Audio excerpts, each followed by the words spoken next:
مگر من نگفتم که بین هیچ ایرانی دو ایرانی تفاوتی نیست، یا بنا باشد یا کارگر باشد یا زارع باشد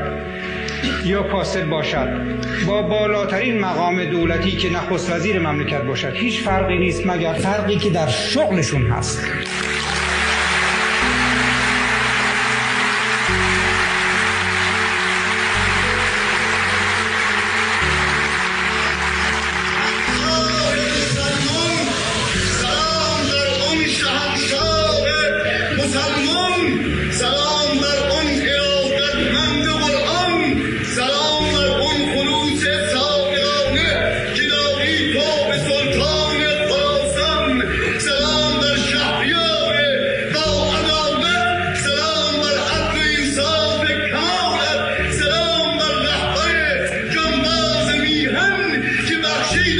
بزار